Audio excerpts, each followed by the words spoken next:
दोस्तों, कैसे हो आप लोग। आई थिंक आप सभी लोग बहुत अच्छे होंगे और बहुत बढ़िया होंगे, ठीक है ना। दूसरी बात यह है, आप लोगों की पढ़ाई कैसी चल रही है ये भी मुझे बता दीजिएगा कमेंट करके। सारे सभी लोग आई थिंक सही चल रही होगी, क्योंकि आप लोग खुद ही अपने जो करियर है उसके प्रति बहुत ही आभार मतलब अब चिंतित होंगे।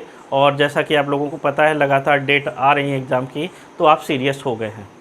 और दोस्तों, एक बात मैं आपसे कहूँगा कि आपने जो मेरा पिछला वीडियो जो था उसको बहुत लाइक किया है, बहुत देखा है और चैनल को भी बहुत सब्सक्राइब किया। इसके लिए मैं आप लोगों का तहे दिल से बहुत बहुत आभारी हूँ। आप लोगों को बहुत बहुत थैंक्स कि आप लोगों ने इतना वीडियो लाइक किया, उसको पसंद किया, उसको शेयर किया। तो ये बहुत बड़ी बात है मेरे लिए कि आपके द्वारा मेरे को इतनी इम्पोर्टेंस दी जाती है। और आपका ये जो प्यार है, ये प्यार मुझे बराबर लगातार इस बिजी शेड्यूल से आपके लिए टाइम निकालने के लिए यहाँ खींच के लाता है। मुझे सच में बहुत खुशी होती है जब भी मुझे मौका मिलता है, मैं आपसे बात करना चाहता हूँ और आपके लिए कुछ ना कुछ एक टॉपिक लेके सामने आप एक टॉपिक तो बहाना है, बट आपसे बात करना मेरा एक मूल मतलब या मेन मतलब मकसद है। तो मुझे बहुत अच्छा लगता है जो आप मुझे इतना प्यार दे रहे हैं, वीडियो को बहुत लाइक कर रहे हैं। आशा करता हूँ आगे भी आप लाइक करेंगे और मेरा वीडियो पसंद करेंगे, जो आपके काम आएगा, ठीक है। और जिन लोगों ने सब्सक्राइब नहीं किया चैनल, प्लीज़ वो लोग और कर लो, जिससे अच्छे अच्छे टॉपिक मिलते जाएंगे। थैंक यू इसके लिए कि आप लोग इतना वॉच कर रहे हो, देख रहे हो। दोस्तों, जैसा कि पता है, पीछे क्लास में मैंने डिस्कस किया था, कई टॉपिक हो गए हैं। निर्वाचन आयोग हो गया, नियंत्रक महालेखा परीक्षक हो गया, महान न्यायवादी हो गया, प्रधानमंत्री हो गया, डॉट डॉट कई सारे हो गए, कुछ साइंस के हो गए। आज मैं आपके सामने एक फिर बहुत ही इम्पॉर्टेंट टॉपिक लेके आया हूँ। दोस्तों, क्या करिए, आप लोग पेन कापी निकाल लीजिएगा। एक्चुअली मैं कॉन्सेप्ट के साथ साथ फैक्ट भी बताऊँगा और कॉन्सेप्ट भी क्लियर करूँगा। और मैं आपको वादा करता हूँ कि इससे कोई भी क्वेश्चन आपका एनटीपीसी, लेखपाल और जो भी एग्ज़ाम हैं, किसी में छूटने वाला नहीं है। अगर आप ध्यान से सुनेंगे, ध्यान से इसको समझेंगे, दोस्तों बिल्कुल मज़ा आएगा। और पढ़ाई तो इंटरेस्ट लेके पढ़िए, इसको बोझ समझ के मत पढ़िएगा, ठीक है ना। और नौकरी मिल भी जाएगी, उसके बाद भी इसको कभी मत छोड़िएगा, क्योंकि ये एक ऐसी चीज़ है जो दुनिया की हर एक चीज़ आपको इसकी सहायता से मिल सकती है। और नौकरी तो मिलेगी ही मिलेगी यार, ठीक है ना। बहुत बड़ा पहाड़ नहीं है नौकरी लेना, ठीक है ना। एग्जाम्पल आपके सामने है, ठीक है ना। ओके, लेकिन इसके बाद भी पढ़ाई नहीं छोड़िए, आप भी मत छोड़िए, ठीक है ना। तो आज बहुत ही महत्वपूर्ण टॉपिक और बहुत अच्छे से डिस्कस करेंगे। तो आज हम लोग डिस्कस करेंगे लोकसभा, जिससे अक्सर क्वेश्चन पूछे जाते हैं, ठीक है ना। चलिए, लोकसभा आज डिस्कस करेंगे। लेकिन आइए दोस्तों, लोकसभा से पहले थोड़ा सा हम लोग चर्चा कर लेते हैं संसद के बारे में। तो क्या देखते हैं, संसद के बारे में संक्षिप्त परिचय देख लेते हैं। पार्लियामेंट, ठीक है ना बेटा। देखिए, संसद का जो वर्णन है हमारे संविधान के अनुच्छेद 79 में है। सबसे बड़ा पहला क्वेश्चन तो यहीं से बन जाता है कि संसद का वर्णन अनुच्छेद किस अनुच्छेद में किया गया है, तो 79 में है। देखिए, संसद जैसी चीज़ों को अगर हम ध्यान दें तो एक क्वेश्चन पूछा जाता है कि भारत में संसदीय व्यवस्था कहाँ से ली गई। संसदीय व्यवस्था, ध्यान से देखते जाइएगा, मज़ा आएगा आप लोगों को और बहुत अच्छे पॉइंट मिलेंगे। संसदीय व्यवस्था कहाँ से ली गई, तो आप लोगों को पता है ब्रिटेन से ली गई। एक्चुअली दोस्तों, हुआ क्या कि भारत आज़ाद होने से पहले अंग्रेज़ों के चुंगल में फंसा हुआ था, ठीक था। अंग्रेज़ों का गुलाम था, अंग्रेज़ों ने शासन किया और यहाँ पे जो अंग्रेज़ शासन करते थे उसके लिए जो कानून बन के आते थे वो ब्रिटेन की संसद से बन के आते थे, जिन्हें चार्टर या एक्ट कहते थे। और उन्हीं के अकॉर्डिंग यहाँ पे रूल किया जाता था, ठीक है ना, भारतीयों के ऊपर। धीरे धीरे वो आते गए, उनको संकलित करते गए, उसी हिसाब से चलते गए। उसमें सबसे बड़ा जो एक्ट आया था, भारत सरकार अधिनियम 1935 आया था, और जो हमारे संविधान का एक बहुत बड़ा हिस्सा है। और ये सारे कहाँ से आए थे, वहाँ ब्रिटेन से आए थे। इसलिए जब वो गए तो यहाँ पे भी धीरे धीरे उसी के आधार पर एक व्यवस्था बन गई, जिसे हम संसदीय व्यवस्था कहते हैं। और आज भारत में उसी संसदीय व्यवस्था के आधार पर ही शासन सत्ता सरकार चलती है। इसलिए संसदीय व्यवस्था कहा जाता है ब्रिटेन की देन है। लेकिन अगर दोस्तों ध्यान दें, जैसा आप लोगों को पता है, मुझे पता है आप लोगों को जानकारी होगी क्योंकि आप कॉम्पिटिटर हैं। आप अगर इतिहास देखें तो वैदिक सभ्यता में अगर आप जाएंगे तो देखेंगे कि वहाँ पे भी हमें वैदिक काल में कुछ संस्थाएं ऐसी मिलती हैं। जैसे आपने सुना होगा विदत संस्था सुनी होगी, वैदिक काल की एक संस्था थी। उसके बाद सभा और समिति सुनी होगी। सभा, समिति, विदत, ये बिल्कुल वैसे ही थी जैसे कि वर्तमान में संसद, जो काम संसद करती थी वो उस समय की वो संस्थाएं करती थी। तो ये नहीं कह सकते हैं कि जो वर्तमान में संसद है वो पूर्णतः ब्रिटेन की देन है। हम भारतीय होने के नाते इस बात पर गर्व महसूस करेंगे कि इसके साक्ष्य हमारी संस्कृति में मिलते हैं। ऋग्वैदिक काल में हमारे यहाँ थी, उसके बाद भी थी, कई जगह ऐसी संस्थाएं थीं। लेकिन चलिए क्वेश्चन पूछा जाए तो आप ये बताएंगे, ठीक है ना। देखिए एक दोस्तों, यहाँ से एक क्वेश्चन और बनता है लेकिन उसमें बच्चे कंफ्यूज हो जाते हैं थोड़ा। संसदीय व्यवस्था तो ब्रिटेन से ली गई, अगर क्वेश्चन पूछा जाए संघात्मक व्यवस्था कहाँ से ली गई, संघात्मक व्यवस्था कहाँ से ली गई, तो बेटा ये कनाडा से ली गई। कहाँ से ली गई? कनाडा से। कंफ्यूज मत होना, संसदीय और संघात्मक बताएंगे, संघात्मक व्यवस्था क्या होती है, ठीक है ना। तो इस पर बड़ा कन्फ्यूजन रहता है, इसलिए मैंने बता दिया। मैं आउट ऑफ इसे जो चल रहा सब्जेक्ट उससे बाहर नहीं जा रहा, लेकिन हाँ कुछ चीज़ें हैं जो हमें क्लियर करनी है। चलिए, तो आपने देखा ये चीज़ हो गई संसदीय व्यवस्था और संघात्मक व्यवस्था। अब थोड़ा हम बात करें दोस्तों कि संसद कब अस्तित्व में आई, है ना, और कैसे अस्तित्व में आई। जब संसद नहीं थी तब क्या था, तो देखिए क्या था, इससे पहले संविधान सभा थी। संविधान सभा ये संविधान सभा कब तक रही, तो आप मुख्यतः याद रखें 17 नवंबर 1947 से लेकर ये 13 मई 1952 तक। दोस्तों इसको ध्यान रखिएगा, ये संविधान सभा थी। ये संविधान सभा एक तरह से संसद के रूप में ही कार्य करती थी।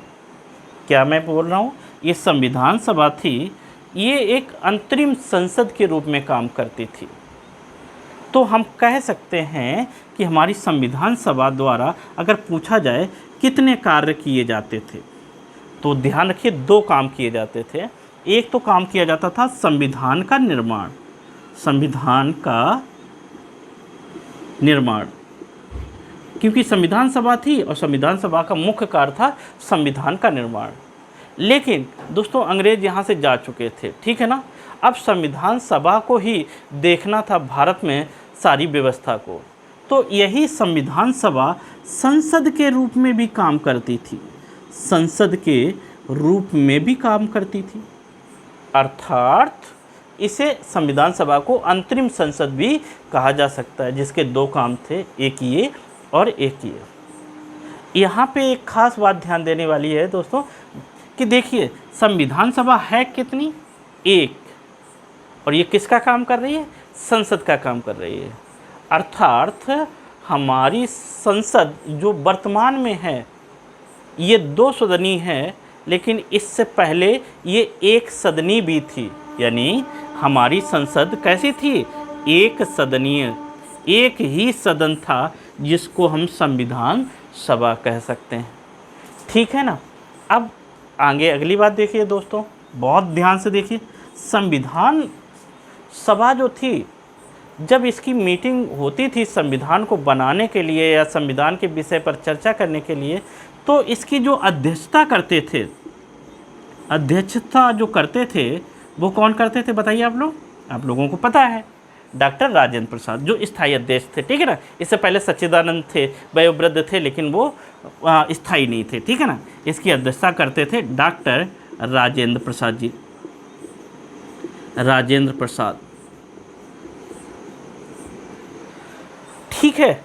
लेकिन जब यही संविधान सभा संसद के रूप में काम करती थी तो इसकी अध्यक्षता कौन करता था, तो इसकी अध्यक्षता करते थे, आपने नाम सुना होगा, जी.वी. मावलंकर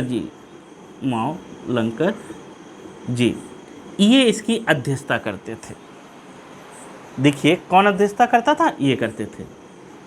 दोस्तों अगर क्वेश्चन पूछा जाए थोड़ा सा ध्यान दीजिए, थोड़ी बात कर लेते हैं अंदर की, कि अगर पूछा जाए संविधान सभा के प्रथम अध्यक्ष कौन थे, संविधान सभा की मैं बात कर रहा हूँ, या कह दिया जाए आपसे जो ये आगे काम करेगी जाके लोकसभा के रूप में, ठीक है ना, राज्यसभा के रूप में, तो अगर क्वेश्चन पूछा जाए संविधान सभा में लोकसभा के रूप में यानी संसद के रूप में जब काम करती थी तो इसके प्रथम अध्यक्ष कौन थे, तो जीवी मावलंकर जी। ठीक है, जीवी मावलंकर लोकसभा के पहले अध्यक्ष भी थे, यानी कि फर्स्ट स्पीकर ऑफ लोकसभा, ध्यान रहेगा ना, पहले अध्यक्ष थे। एक दूसरी बात, जीवी मावलंकर जी फर्स्ट प्रोटेम स्पीकर भी थे, प्रोटेम स्पीकर भी पहले जीवी मावलंकर जी ही थे। आगे हम बात करेंगे, यहाँ लिख देते हैं, फर्स्ट लोकसभा अध्यक्ष कौन थे भैया, पूछा जाए तो आप बताएंगे जीवी मावलंकर जी। और पहले प्रोटेम स्पीकर कौन थे भारत के, तो आप तब भी बताएं जीवी मावलंकर जी। ठीक है, देखिए जीवी मावलंकर जी को अन्य किस क्या क्या उपाधि प्राप्त है, ये कहा जाता है ये लोकसभा के जनक हैं। अगर पूछा जाए लोकसभा के जनक किसे कहते हैं, जनक, बहुत इम्पोर्टेंट है क्वेश्चन, ध्यान देने वाली बात है दोस्तों, ठीक है ना। लोकसभा के जनक मैं बात कर रहा हूँ, तो लोकसभा के जनक कौन हैं, यही हैं आपके जीवी मावलंकर जी। ये सिर्फ लोकसभा के ही जनक नहीं है, इनको संसद का जनक भी बोला जाता है। तो हम यहाँ पे फिर से लिख देते हैं कि संसद के जनक किसको बोला जाता है, बहुत इंपॉर्टेंट है, नोट करते जाइए। तो संसद के जनक भी जीवी मावलंकर जी ही हैं। ध्यान दिया आप लोगों ने। अभी हम थोड़ी सी चर्चा कर रहे हैं संसद के बारे में, संविधान सभा को लेके चर्चा कर रहे हैं। अब देखिए थोड़ा हम और बात करते हैं, जब इतना आप लोगों ने देख लिया, हम बात करते हैं कि जो हमारी संविधान सभा थी, ये संसद के रूप में क्या इसने कुछ काम किए थे, कौन सा ऐसा काम था जो इसने संसद के रूप में किए हों। तो हम मान लें कि हाँ, संविधान सभा ने संसद के रूप में भी काम किए, अंतरिम संसद के रूप में।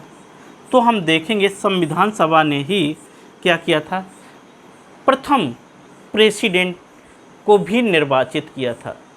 पहले राष्ट्रपति का निर्वाचन इस संविधान सभा ने ही संसद के रूप में किया था, यानी डॉक्टर राजेंद्र प्रसाद को क्या किया था, राजेंद्र प्रसाद जी को पहले यानी प्रथम प्रेसिडेंट के रूप में भी नियुक्त किया, इन्होंने निर्वाचित किया। ये भी एक संसद का कार्य होता है जो संविधान सभा ने किया।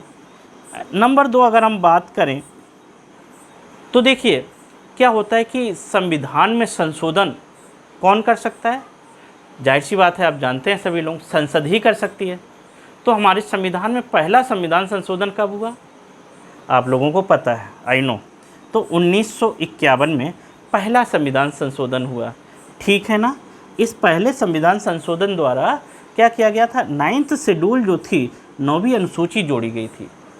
और दोस्तों ये क्वेश्चन पूछा जाता है कि प्रथम संविधान संशोधन कब हुआ और इसके द्वारा कौन सी अनुसूची जोड़ी गई। 8 तो ऑलरेडी संविधान में थी, ये 9वीं जोड़ी गई। इसका संबंध किससे था, क्वेश्चन बताइए आप लोग, मुझे पता है आप लोग बता सकेंगे, आप लोगों को आता होगा कि प्रथम संविधान संशोधन किससे संबंधित है ना। इतना तो आप लोग जानते ही हैं। कहोगे क्या सर क्वेश्चन पूछते हो पहले संविधान संशोधन के बारे में, क्या मुझे नहीं पता। यस, मुझे पता है, आप लोग सभी लोग जानते हैं। हाँ, क्या, भूमि सुधार तथा जमींदारी उन्मूलन। देखिए इसके बारे में हम चर्चा बाद में करेंगे, क्यों, क्योंकि ये क्या था बताएंगे। क्योंकि संविधान सभा में कैसे लोग थे, बड़े बड़े पूंजीपति जमींदार लोग ही थे। उन्होंने संविधान में ऐसा कोई एक्ट नहीं डाला था जिनसे उनकी पूंजी छिने या उनका अधिकार छिने, तो कुछ उन्होंने अपने लिए रिजर्व रखा था। बाद में जब समझ में आया तो इसको 9वीं अनुसूची द्वारा किया। लेकिन इसके बाद भी ये संविधान संशोधन हुआ पहला संविधान संशोधन हुआ 1951 में, ये अनुसूची जोड़ी गई, लेकिन इसको क्या किया गया था, कोर्ट के रिव्यू, सुप्रीम कोर्ट या न्यायपालिका के रिव्यू से बाहर रख दिया गया था। ठीक है ना। जो भी नेता उस टाइप के थे, अपने लिए जो भी कानून वानून बनाते थे और जो उनको अगेंस्ट में होते थे, वो सब किस में डाल देते थे, नवी अनुसूची में डाल के उससे बच जाते थे। बाद में कभी चर्चा करेंगे। ठीक है। तो पहले आप ये जान जाइए कि संविधान सभा ने क्या संसद के रूप में काम किया। इसके बाद तीसरा थोड़ा सा काम हम देख सकते हैं, जैसे 1950 और 1951 में जनप्रतिनिधित्व अधिनियम बने। प्रतिनिधित्व अधिनियम भी किसके द्वारा बनाए गए, यहाँ पे लिख सकते हैं, जन प्रतिनिधित्व अधिनियम। ये भी भैया किसके द्वारा बनाए गए, ये भी संविधान सभा द्वारा बनाए गए। और देखिए ये सारे काम हमें बताते हैं कि संविधान सभा जो थी ये किसके रूप में काम करती थी, ये संसद के रूप में काम करती थी। ठीक है। ओके, चलिए इतनी बात समझ में आ गई। अब थोड़ा आगे बढ़ते हैं। ये सारे पॉइंट आप लोगों को आने चाहिए भैया।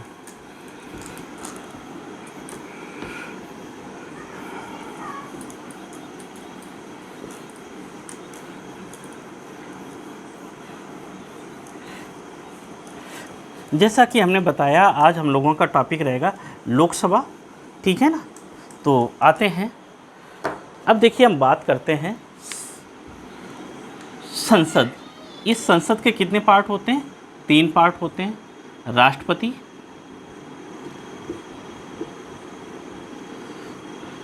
राज्यसभा और थर्ड है लोकसभा।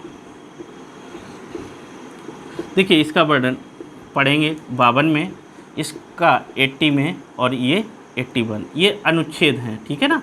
अनुच्छेद भी कभी कभी पूछ सकता है, तो थोड़ा बहुत आप इस पे भी ध्यान देते चले। ठीक है। वैसे आपको पता होगा, आप लोग जानते होंगे।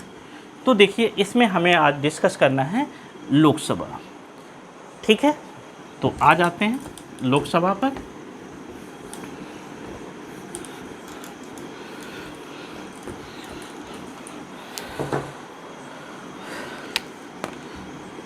लोकसभा, देखिए सबसे पहला क्वेश्चन ये बन सकता है कि लोकसभा का नाम लोकसभा कब पड़ा, कब से इसको लोकसभा कहा जाने लगा। ठीक है। तो ये इसका आंसर होगा 1954। देखिए बड़ा आपको अजीब लग रहा होगा कि सर लोकसभा तो पहले ही अस्तित्व में आ गई थी, लेकिन इसका नाम लोकसभा 1954।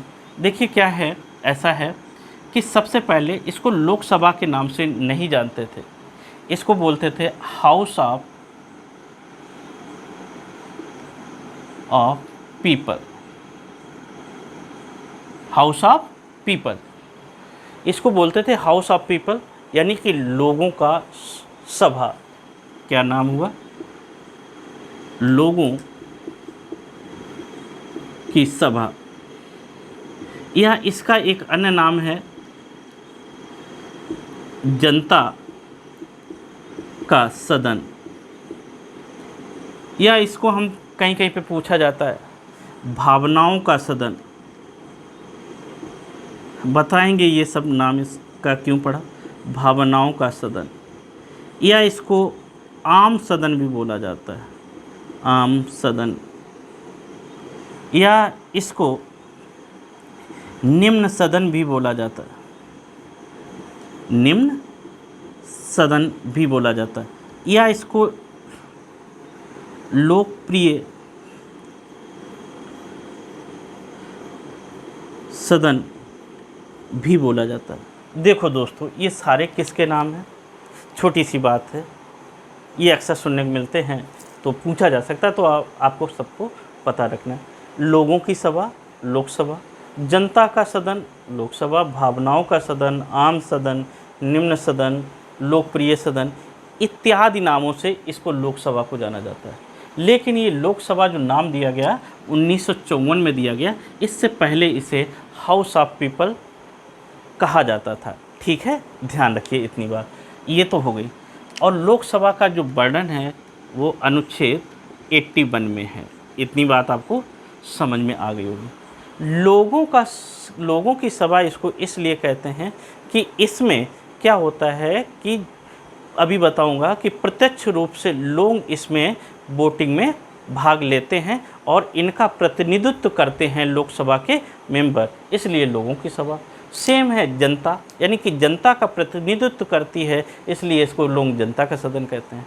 भावनाओं का सदन मतलब लोकसभा में जो भी बातें रखी जाती हैं या लोकसभा जो रिफ्लेक्शन होता है वो जनता की भावनाओं का ही होता है, ठीक है, क्योंकि जनता बना के उन मेंबर को भेजती है, लोकसभा के मेंबरों को चुन के भेजती है, तो वो लोग वही बातों को वहाँ पे कहते हैं, रखते हैं जो जनता की भावनाएं होती। जनता की भावनाओं को व्यक्त किया जाता है लोकसभा में वो उनके द्वारा चुने गए मेंबरों के द्वारा, इसलिए इसको भावनाओं का सदन भी बोला जाता है, ठीक है ना। इसके बाद आम लोग, आम जनता चुनती है, आम सदन। निम्न सदन यानी कि राज्यसभा को उच्च सदन बोला जाता है, ठीक है, इसलिए तो ये लोकसभा को निम्न सदन बोला जाता है। अगला है लोकप्रिय सदन। लोकप्रिय सदन इसलिए सरकार इसी से होते हैं, इसके मेंबर भी जनता के द्वारा प्रत्यक्ष रूप से चुने जाते हैं, इसलिए इसको लोकप्रिय सदन भी कहते हैं, ठीक है। आगे बढ़ते हैं। देखिए बात हम कर लेते हैं कि लोकसभा का गठन कब हुआ। लोकसभा का गठन कब हुआ? लोकसभा का गठन तो आप लोगों को पता है कि 17 अप्रैल 1952, याद रखिएगा, ये लोकसभा का गठन हुआ था, ठीक है। लोकसभा का गठन आपको याद हो गया, 17 अप्रैल 1952। अगर दोस्तों ये कहा जाए कि लोकसभा की पहली बैठक कब हुई थी, यानी कि ध्यान दीजिए ये क्वेश्चन पूछे जाते हैं, लोकसभा की प्रथम बैठक, दोनों में अंतर है बेटा। बैठक कब हुई? तो बैठक जो हुई वो 13 मई 1952। समझ में आ रहा? शायद समझ में आ रहा होगा।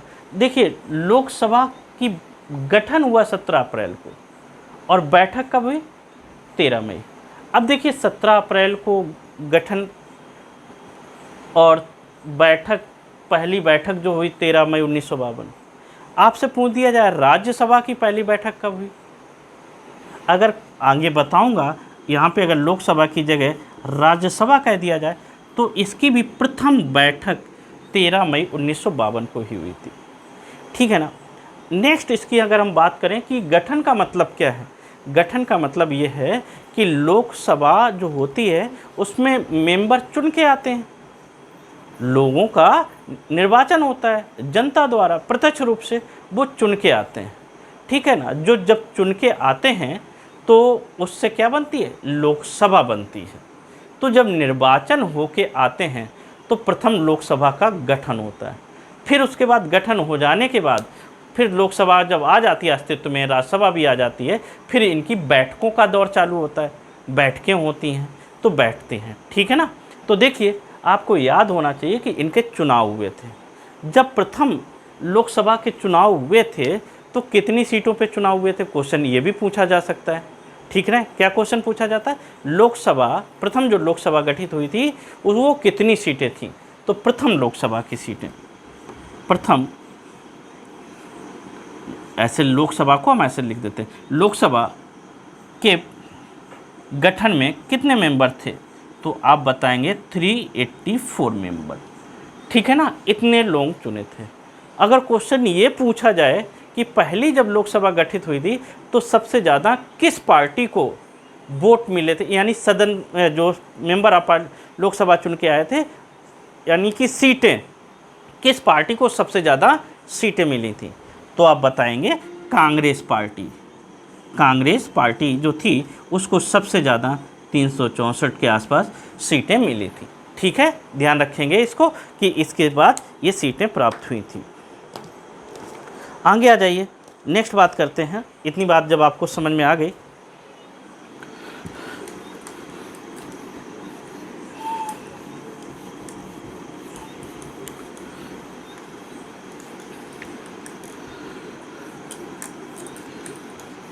अब हम बात कर देते हैं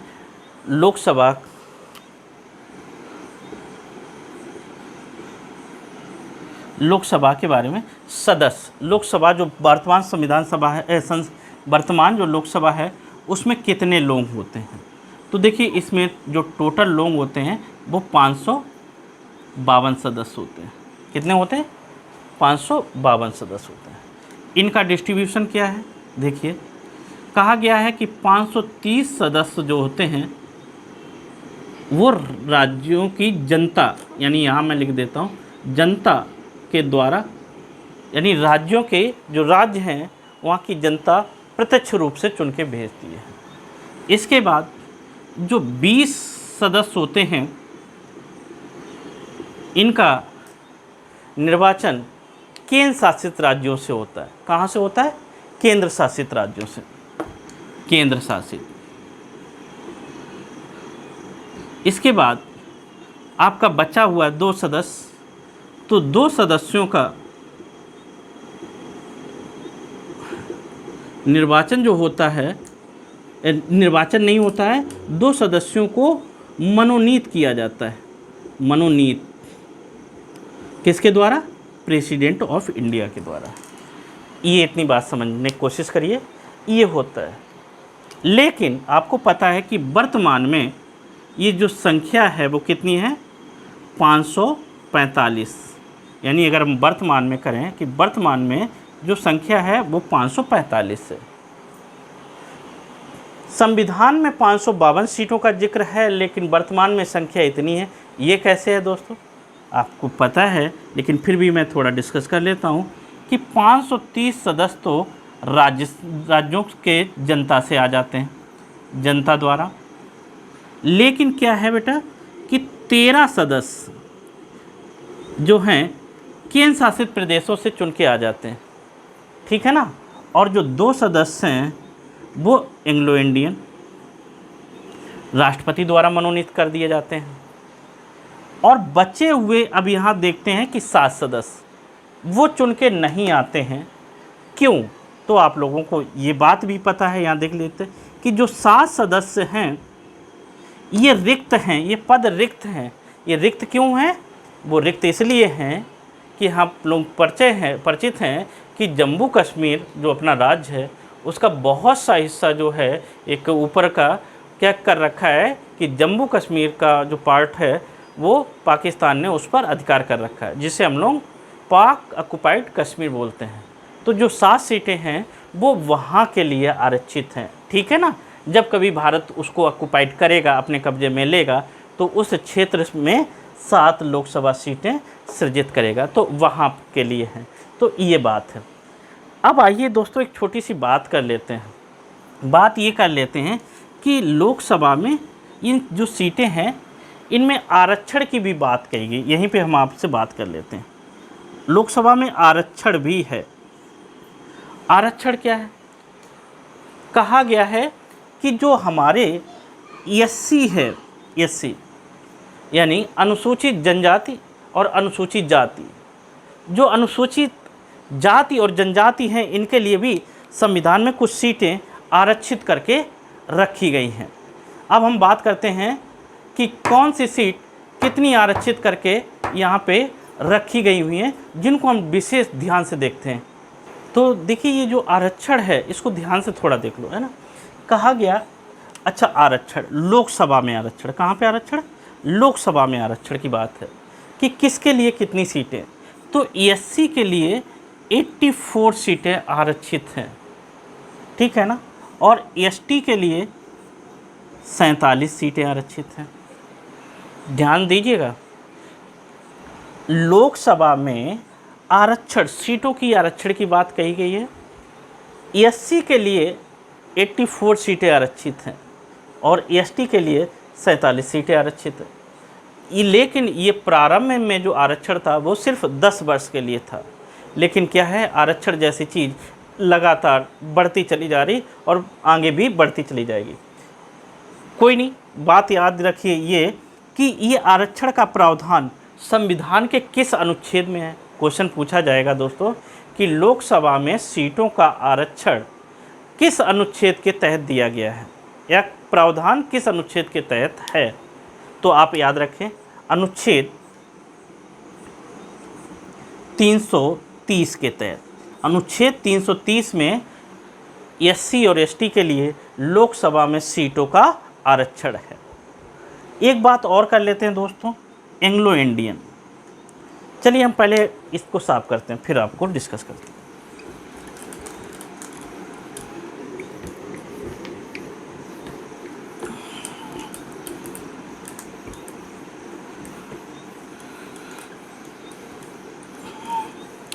चलिए बात करते हैं दोस्तों एंग्लो इंडियन। इसको थोड़ा देख लो। एंग्लो इंडियन, एंग्लो इंडियन सब कितने नियुक्त किए जाते हैं, मनोनीत किए जाते हैं राष्ट्रपति द्वारा? 2 लोगों को। ये बात किस अनुच्छेद में कही गई है? ये बात कही गई है अनुच्छेद 331 में। ठीक है ना। अनुच्छेद 331 में कहा गया है कि राष्ट्रपति जी जब देखेंगे कि लोकसभा में जो लोग निर्वाचित होके आए हैं, अगर उसमें से एंग्लो इंडियन का प्रतिनिधित्व करने वाला कोई नहीं चुना गया है, यानी एक भी सीट पर एंग्लो इंडियन निर्वाचित नहीं हुए हैं, तब ऐसी दशा में राष्ट्रपति 2 एंग्लो इंडियन को मनोनीत कर सकते हैं। यानी ये अनुच्छेद 331 में कहा गया है। ठीक है ना। अगर नहीं चुन के आते हैं तब के लिए ये प्रावधान है, अगर चुन के आते हैं तो इसकी ज़रूरत नहीं पड़ेगी। अब बात आती है एंग्लो इंडियन कहते किसे हैं? तो देखिए आपको याद रखना है कि 336 अनुच्छेद 336 में एंग्लो इंडियन को परिभाषित किया गया। एंग्लो इंडियन को परिभाषित किया गया है, 336 नहीं है दोस्तों, 366 है। 366 में एंग्लो इंडियन को परिभाषित किया गया। इसका मतलब यह होता है कि पिता या दादा में से कोई एक अंग्रेज रहा हो तथा माता भारतीय रही हो, तो ऐसी इससे प्राप्त जो संतान होगी वो एंग्लो इंडियन कहलाएगी। क्या मैंने बताया? पिता या दादा ये कैसे रहे हों? इंग्लैंड के रहे हों। और दूसरा माता इंडियन हो, तो इससे प्राप्त जो संतान होगी वो एंग्लो इंडियन कहलाएगी। ठीक है, ध्यान में आ गया होगा, समझ में आ गया होगा। चलिए नेक्स्ट आगे डिस्कस करते हैं कि जो ये सदस्य जनता द्वारा प्रत्यक्ष निर्वाचन से चुन के आते हैं, इनका चयन कैसे होता है? यानी कि सदस्यों का चयन, तो सदस्यों के चयन के लिए आपको पता है कि प्रत्यक्ष रूप से जनता द्वारा चुने जाते हैं। इसके बाद प्रत्यक्ष रूप से जनता द्वारा चुनने का मतलब है कि सर्वमान्य मत से जिसमें 18 वर्ष से अधिक आयु के लोग वयस्क मताधिकार जो होता है वो लोग भाग लेंगे। इसके बाद अगर हम बात करें कि यहाँ जो होता है इस चयन प्रक्रिया में एक नियम लागू होता है, वो नियम है फर्स्ट पास्ट द पोस्ट। इसकी हिंदी होती है अग्रता ही विजेता। देखिए आपने अभी आप थोड़ा बता दूं, आपने सुना होगा कि राष्ट्रपति उपराष्ट्रपति के निर्वाचन में कौन सी पद्धति अप्लाई की जाती है? तो आपने सुना होगा एकल संक्रमणीय अनुपातिक मत पद्धति, सुना है ना। इसी तरह से जब लोकसभा के मेंबरों का चुनाव होता है तो वहाँ एकल संक्रमणीय मत पद्धति जैसा कुछ भी नहीं होता है। वहाँ जो होता है, जो नियम अप्लाई होता है, वो होता है फर्स्ट पास्ट द पोस्ट, अग्रता ही विजेता।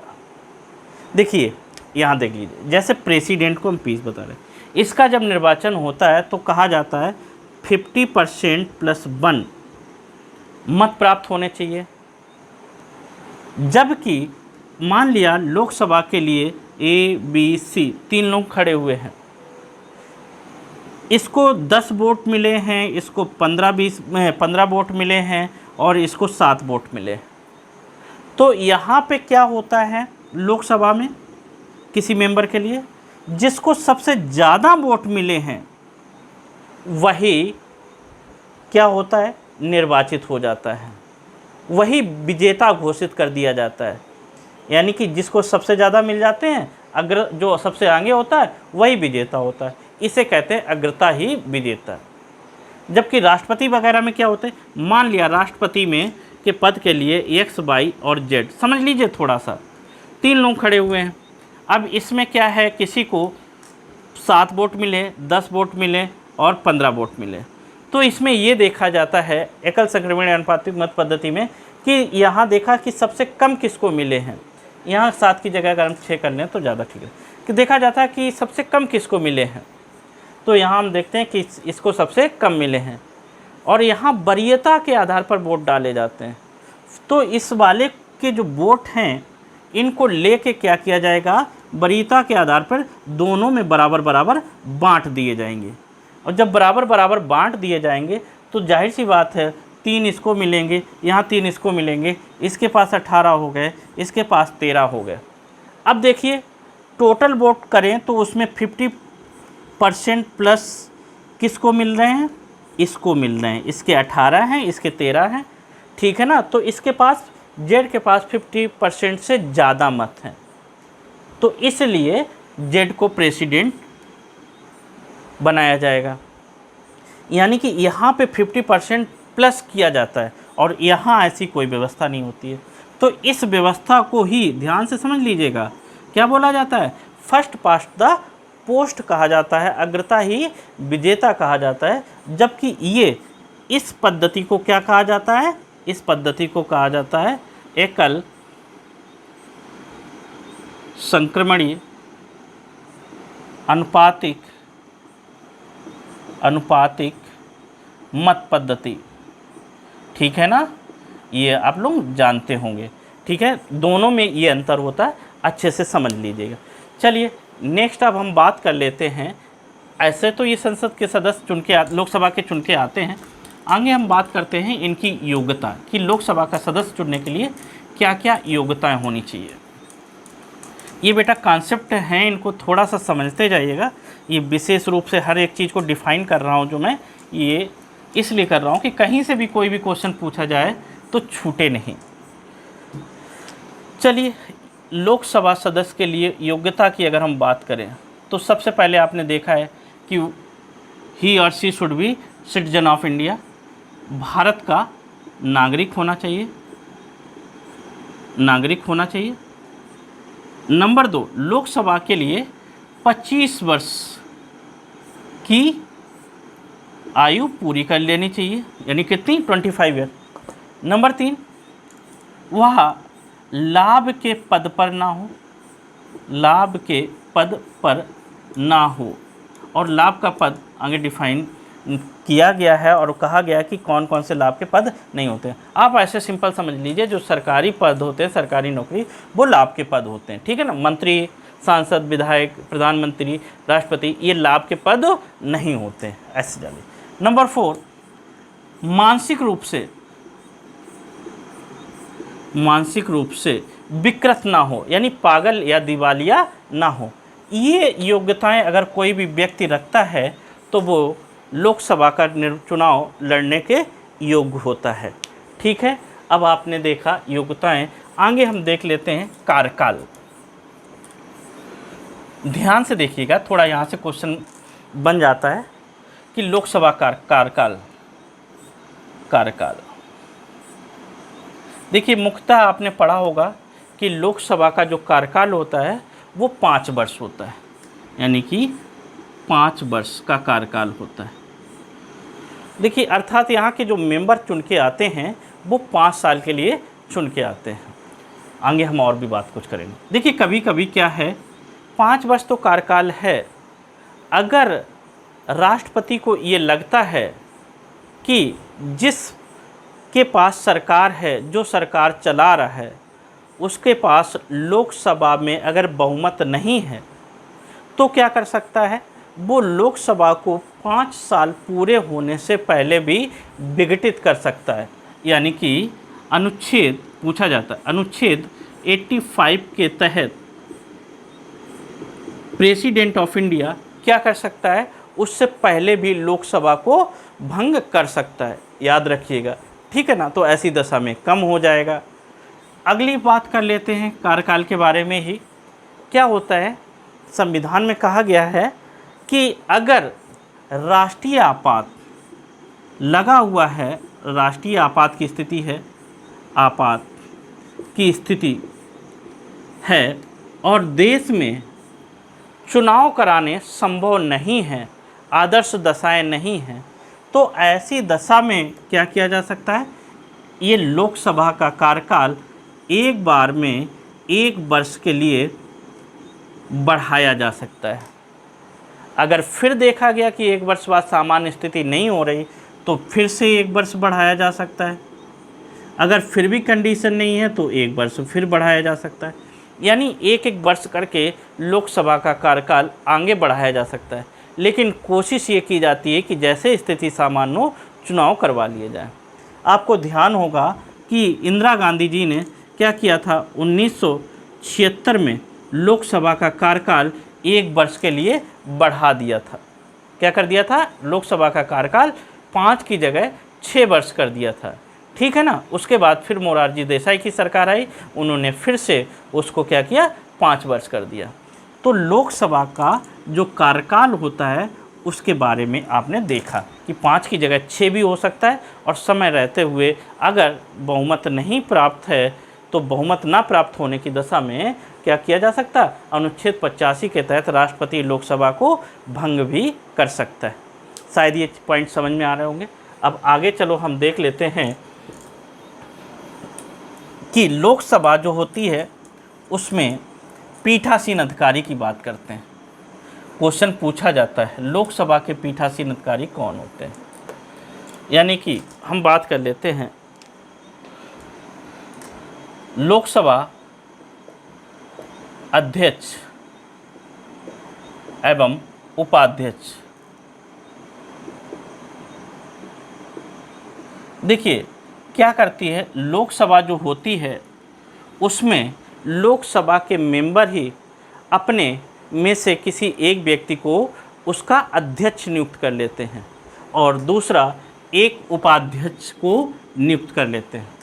लोकसभा में अध्यक्ष का जो कार्य होता है वो कार्य ये होता है कि लोकसभा की बैठकों को संचालित करता है, नियमित करता है और लोकसभा से संबंधित क्रिया प्रतिक्रिया जो हैं उनको अच्छे से चलाने के लिए लोकसभा अध्यक्ष का निर्वाचन होता है। इससे पहले हम अगर एक बात करें, लोकसभा के अध्यक्ष के और भी कई काम होते हैं। जैसे अभी हम देखेंगे कि कोई धन विधेयक है, तो धन विधेयक है, कोई विधेयक आता है लोकसभा में, तो वो विधेयक धन विधेयक है या नहीं है, ठीक है ना। अनुच्छेद 110 के तहत धन विधेयक का वर्णन है, कोई विधेयक धन विधेयक है कि नहीं है, इसका निर्णय भी लोकसभा अध्यक्ष लेता है। आगे देखेंगे अनुच्छेद 108 के तहत संयुक्त अधिवेशन जब बुलाया जाता है, संयुक्त बैठक जब बुलाई जाती है, तो उसकी अध्यक्षता भी कौन करता है, लोकसभा अध्यक्ष करते हैं। यानी कि लोकसभा अध्यक्ष के भी बहुत सारे इम्पोर्टेंट कार्य हैं जो करते हैं।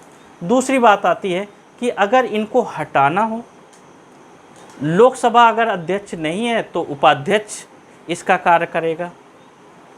अगर इनको पद त्याग करना है तो क्या है कि लोकसभा में ही लोकसभा के सदस्य इनको प्रस्ताव लाके बहुमत से हटा सकते हैं।